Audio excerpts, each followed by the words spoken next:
Impulse అనేది ఫిజిక్స్లో ఒక ఇంపార్టెంట్ ఫిజికల్ క్వాంటిటీ. దీన్ని అర్థం చేసుకోవాలంటే ఫస్ట్ కొన్ని ఎగ్జాంపుల్స్ చూద్దాం. ఏంటా ఎగ్జాంపుల్స్? జాగ్రత్తగా చూడండి. ఒక పర్సన్ చాలా హైట్ నుంచి వాటర్లో జంప్ చేస్తున్నాడు, అతనికి ఎటువంటి ఇంజరీ కాదు. అలానే ఇంకొక పర్సన్ హైట్ నుంచి శాండ్లోకి జంప్ చేస్తున్నాడు, ఇంజరీ కాదు.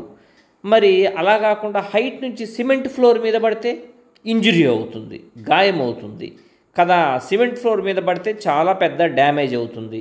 అలానే క్రికెట్ బాల్ క్యాచ్ చేసేటప్పుడు ఆ పర్సన్ చేతి నెమ్మదిగా వెనక్కు తీస్తూ స్లోగా క్యాచ్ పట్టుకుంటాడు, అవునా? సడన్గా క్యాచ్ పట్టడు. షాక్ అబ్జార్వర్ అంటే అది ఒక స్ప్రింగ్ అనమాట. ఇది వెహికల్లో సీట్ కింద ఉంటుంది. దీన్ని పెట్టడం వల్ల ఆ వెహికల్ రాయి ఎక్కినప్పుడు ఆ షాక్ అనేది పైన ఉండేవాడికి తగలదనమాట, నెమ్మదిగా తగులుతుంది. వీటన్నిటికీ ఈ ఎగ్జాంపుల్స్ అన్నిటికీ ఎక్స్ప్లెనేషన్ ఒకటే, ఇంపల్స్. ఇంపల్స్ని ఐతో డినోట్ చేస్తారు. I is equal to force into time. ఫోర్స్ని టైంని మల్టిప్లై చేస్తే ఇంపల్స్ వస్తుందన్నమాట. ఈ force into time is equal to impulse కదా.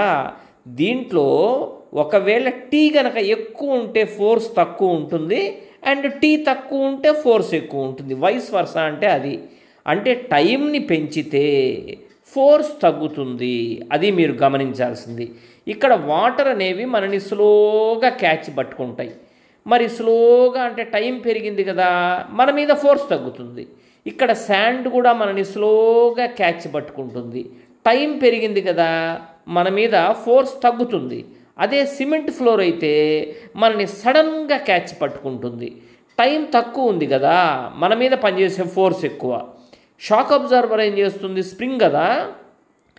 ఒక షాక్ తగిలినప్పుడు వెహికల్కి ఆ స్ప్రింగ్ అనేది నెమ్మదిగా టైంని పెంచుతూ షాక్ని స్లోగా పైకి అందిస్తుంది.